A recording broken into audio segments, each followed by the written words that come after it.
In today's world, you have two options if you want to live your Japanese anime fantasies. You either A, play Persona and talk to 16-year-old women or whatever the hell you do in that game. Today, I'd like to be with you a little longer. Or B, you play Yakuza and beat people to the brink of death and use women to make some money. But of course, we do nothing but respect these women who help us make the cash.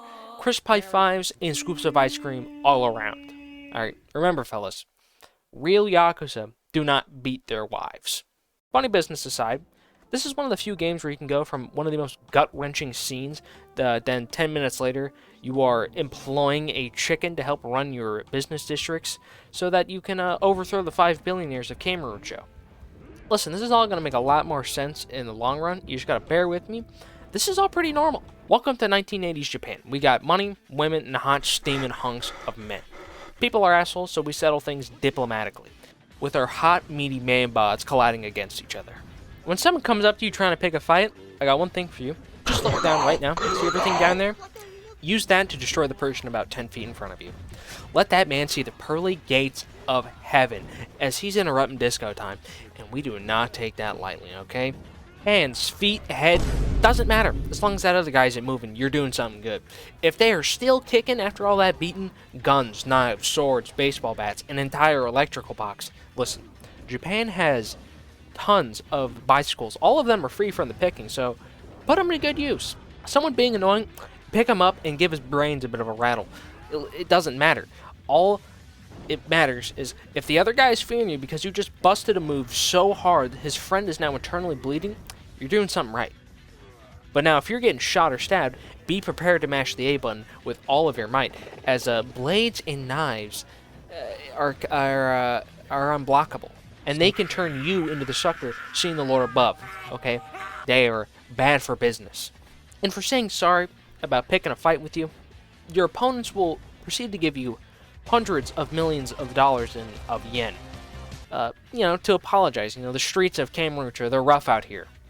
But my son keeps asking stupid questions like, how was work today, Dad? Mechanics aren't the only way to generate income. Kiro has the ability of this incredible power known as real estate. And Majima is basically a pimp. Legally because he owns a cabaret club, but he's basically a pimp. But I offer you some words of the wise here, fellas. I repeat, do not beeline down the entire business side of the game when you unlock it.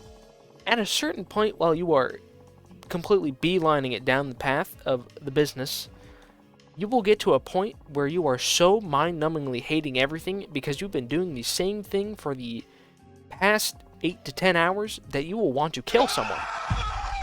I'm not saying don't do these. These are incredible ways to make money, and not only does it unlock the barriers on the skill tree, but it even unlocks a whole new fighting style and skill tree. And did I mention the money? I mean the money. I mean the money. I am rolling in cash.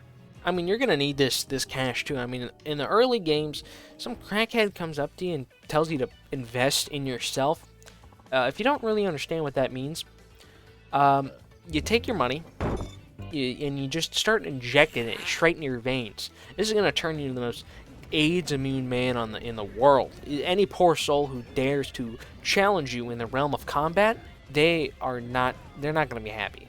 Besides skills, you got healing items, weapons, foods, minigames, all these other wacky shenanigans you can spend your money on. And I think the only really problem I have with being so rich is that healing items become so easy to acquire. It makes most early game boss fights not as scary as they could be.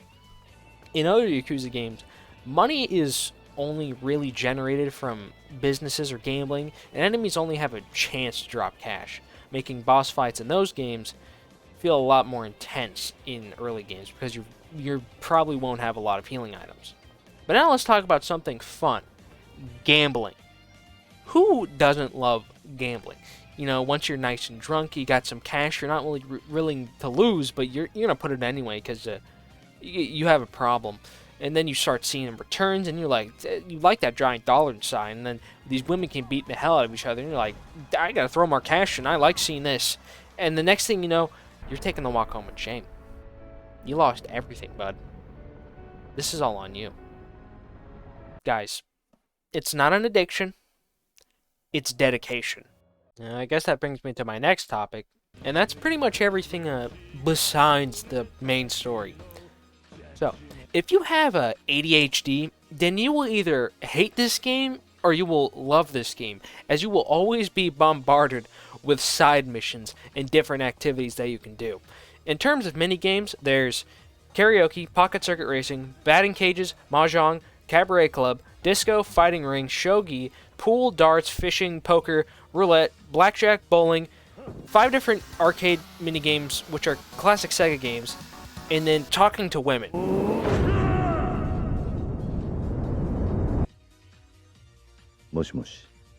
I think there's a few I missed. Yes! Yes! But if you can't find one minigame in there that you don't like, I'm gonna be confused if you've even played a game before in your life. The amount of time I have spent on pocket circuit racing alone is questionable. How my sanity isn't drained from my body, you may be asking? It already is. Where's the Italian? And then there's all the side quests that are available. And I think the best thing I can do is just talk to you about some of the side quests that you can go on. While I was walking over to karaoke, I saw this man being absolutely berated by a scantily clad woman, and it turns out this guy was a Discord moderator, and she is his kitten. And if she can't get better at BDSM, then he's canceling the Nitro. So in a time of desperation, she asked me for help to become the best dominatrix. So how do I help this woman out? Well, I proceeded to get my feelings hurt in front of a bunch of school children. Listen, I get my wee small bullet. Come on, man. There's only so much one man can take. But for my reward, I get the watch. Alright, I get popcorn, and I got loot.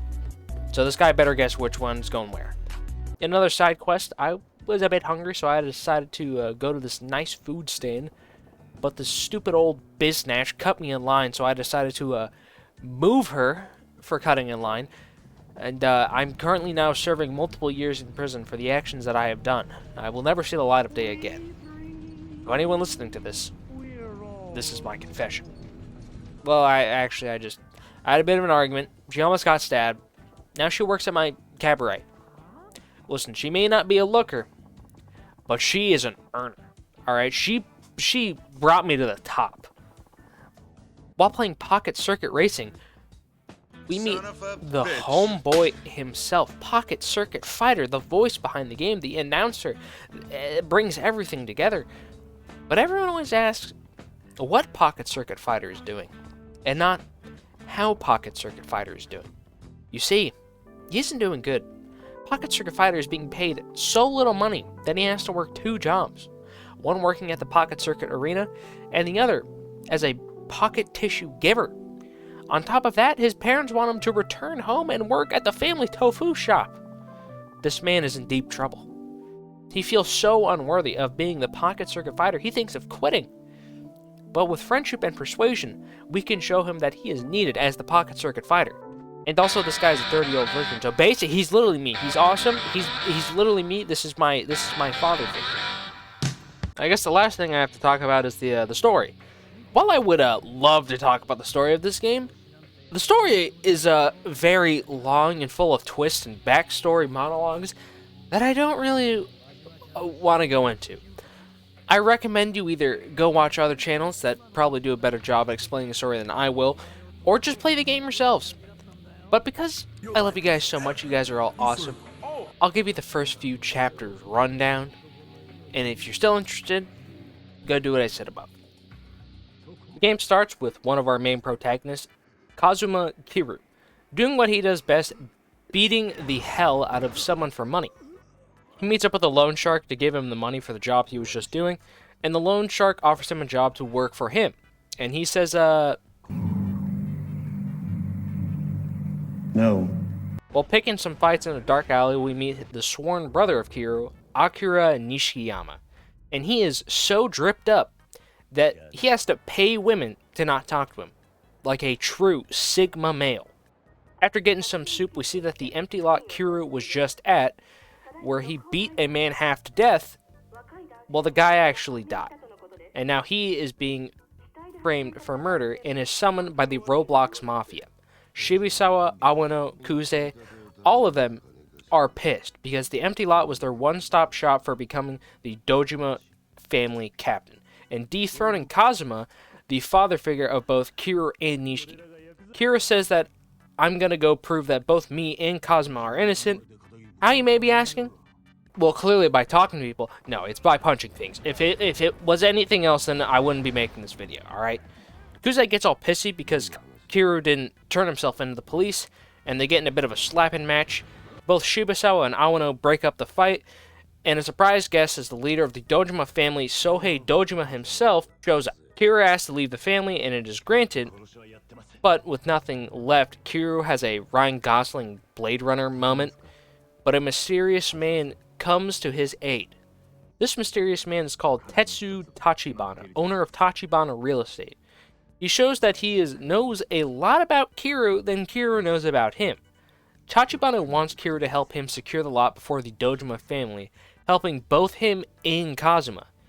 But Kira, being a very trustworthy figure, he says, I'll think about it.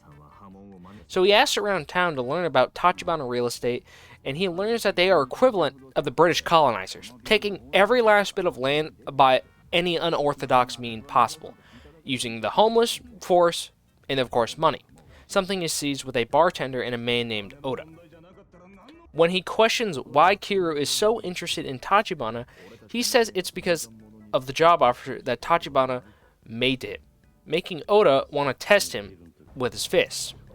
Tachibana, questioning if Oda is satisfied with his idiocy, tells Kira that the reason he wants him to work for Tachibana Real Estate is that Kazuma asked him to do so they could get the empty lot before the Dojima family. In Chapter 3, we change location completely. Welcome to Sotenbori, where we meet the Lord of the Night himself, Goro Majima, the manager of the Grand Cabaret. Men hate him, women want him, and he also scams his customers to paying for everyone's tab. Here we meet Sagawa, the owner, and the man who keeps Majima here in Sotenbori. You see, Majima a few years back messed up so royally that he was put in a black site and tortured for an entire year. The deal with Sagawa is that after earning enough money, he will put in a good word with his brother, Futoshi Shimanoa, so he can rejoin the Shimanoa family. Sagawa, being a greedy Yakuza that he is, increases the money needed for Sagawa to put in a good word with Shimanoa, and when he is done with the night, he goes back home to his $300,000 New York apartment to rest up for the next day. When he heads back to work the next day, he gets a call from Sagawa saying that he has a faster way of getting Majima into the Shimanoa family. All he has to do is meet up with him and listen to his offer.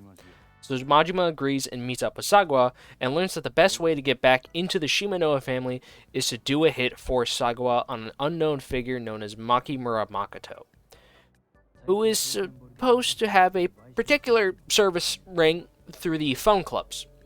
Majima takes a deal with it needing completion in just a few days, or else his own death is what's going to be happening. Majima finds a woman who works in this ring and gets a date with her, and learns more about this Makimura guy, saying it's more of just a ring of girls looking for free food, and he protects them whenever they're in danger. But the most interesting piece of information is that he works as a chiropractor, giving Majima a location of where he is. When Majima arrives, he finds nothing, and then acts like pretty much me, how I would act anytime I would see a woman, panicking and then screaming at them. But this gets him a massage and a full frontal confrontation with the big man himself. While fighting, they were interrupted by the Yakuza, wanting to know where Makimura is.